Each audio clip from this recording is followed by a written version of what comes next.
What does it take? Changing paradigms.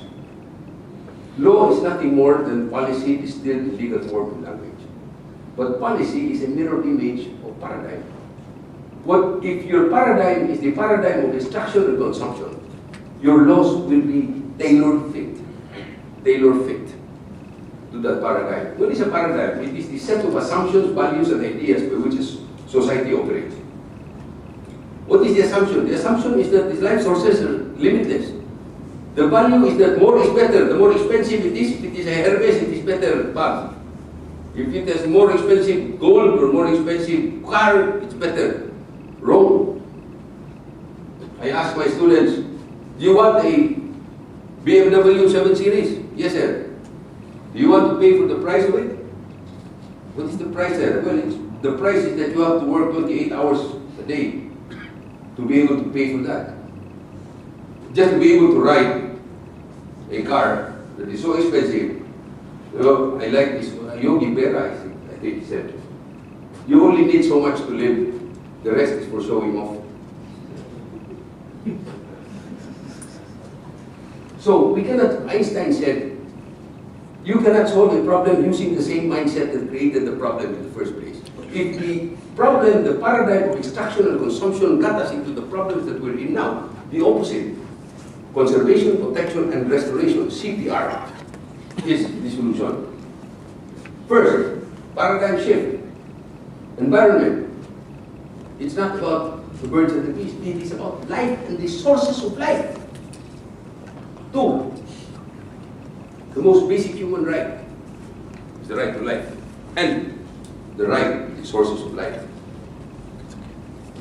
In that sense, environmental security, therefore, is the highest form of national security. Somebody can invade you, but if that will take time. But if you have 3 days without water, all of us will die. Now, changing paradigm development. We call these countries developed and us developing. Maybe you are more developed than us economically. You have the Petronas, you have those towers here. But to call them developed and us developing, we should not call them that. It makes us feel inferior. More important, it makes us want to copy them. Wrong. As the lady was saying, there is only one earth. If we copy them, we'll run out of Earths. Unless we go to the moon, there's nothing in the moon. We should not call them developed countries, we should call them over-consuming countries. OCCs. You know what OC is? In psychology? Obsessive compulsive. It is a psychological disorder that is characterized by the excessive hoarding of material things. Probably that is a good description of them. And we should call ourselves low-consuming countries. We should not copy them, therefore, they should copy us. You know, when you change words, you change meanings. When you change meanings, eventually you change mindsets. And shifting the paradigm economics from consumption to conservation, protection. It's also called natural capitalism, green economics, sustainable economics. But the point is, we cannot use the capital of the earth and get away with it. We must learn to use only the interest. These are some of the activities. Restoring soils, restoring marine ecosystems, putting up rainwater catchments. We are going to be faced more and more with more rain. And unless we understand that and prepare for it, we will continue to suffer flooding.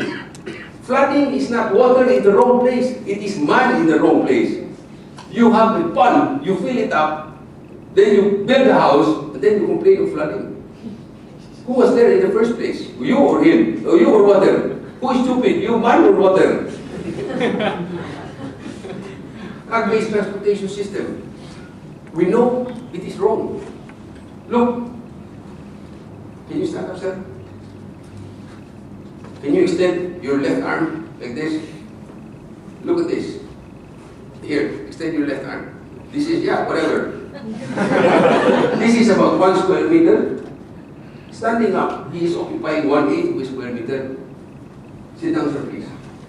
Sitting down, he occupies about 1/8 or 1/8, 1/4, 1/5. Never mind 1/2 of a square meter. But use a car and you occupy 10, at least 12 square meters. It's a waste of space. Plus all the disadvantages of a car-based system. Use of oil, use of metals, car accidents. In the Philippines now, we're having carnapping. I said, if we didn't have cars, we will not have carnapping incidents. This is what my new campaign is now. My case in the Supreme Court is on the way to resolution because when the government found out that they did not have a defense after all, because we had a law which required, it's a 1989 law, which required all the villages to have rainwater collectors. Not one has put up a rainwater collector. So the new Solicitor General, we have a new government, the new Solicitor General is a friend of mine. So he wrote, when they prepared the comment, and they were required by the Supreme Court to comment, and then he scratched his head, and then he called me on my cell phone. I was at the airport going somewhere, and says, hey, can we just discuss this instead of going? I said, yeah. And then so we met last week with the secretary, with the minister, and then on Tuesday, we're meeting with the lower level to discuss the design of the rainwater collectors, and then we will enter into, how do you call it here, a consent decree, a compromise agreement, which we will submit to the court, and then which we will have the court approve, and then make it, make it an enforceable law. This is my dream. Wide walkways, wide bicycle lanes, transportation system, and then edible garden right in the city.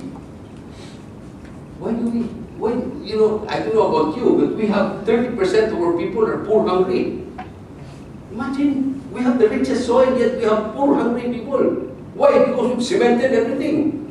Instead of planting banana, planting vegetables, green energy systems, all of this. In other words, my friends, the business of business is not money. The business of business is happiness. All of these are tools for happiness. So there was a study conducted by a clinical psychologist of Oxford. It says there are 3 things that lead to genuine happiness. 1 is family and social relations. 2 is satisfaction at work. And 3, leisure. These are the examples of the countries in the Philippines. We have examples. I am actually now trying to write a book. I've already done my reading, except that I cannot just get 1 month of my time doing nothing except write. Singapore, to the credit of Singapore, they have a garden city. They have a good transportation system. But now it's not as good as it was before. They have started giving out their COEs more generously, more extravagantly. There. Oh, right here, Kuala Lumpur. See, last September, I don't know who among you attended, but if you will see this, Richard Branson, one of the entrepreneurs, one of the maverick entrepreneurs of the world, Richard Branson says Asia was here, and the other big speaker was a consultant, an environmental activist. It shows that the trend, not trend, but the movement, is also called the LOHAS movement, the lifestyle, health, and sustainability. That, my friends, we need to restore the values that we in Asia are only too keen about. The value of family, of community, of thrift, of savings, of economic efficiency, of self-reliance. After all, my friends, we in Asia, we live in the richest and most beautiful country, beautiful region of the earth. My friends, will we succeed? Are we on a fool's errand? Am I on a fool's errand? Why am I doing this? I'm not making any money. I'm spending my money. Spending money that I do not have. It's a good thing I have not yet been kicked out of my wife, by my wife. In due time, I guess. Will we succeed? Maybe you have younger brothers. Maybe you have children. It is not our future at stake. 20 years from now, I will be in a rocking chair, if not being feasted by the worms. But many of you will still be around, you will still be finished. You will just have started your families. And you have growing children. It is his future at stake. My youngest son, I took that 3 years ago, we went fishing.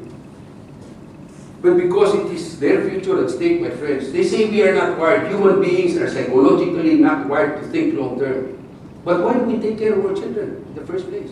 We just need to expand that. Instead of just taking care of our children, we should think about a bigger generation. That is probably why that case has become more famous than I would even imagine.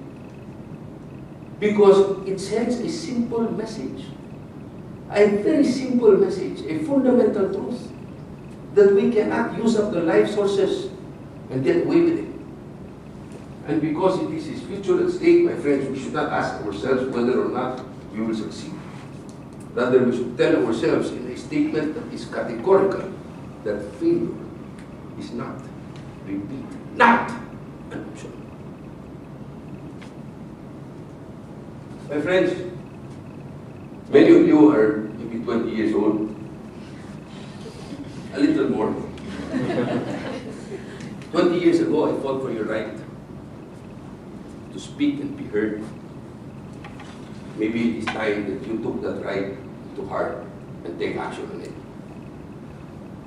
They say a great movement may be born in the minds of a few, but it must be spoken in the mouths of many, and it must be carried in the shoulders of all, of every man, woman, and child.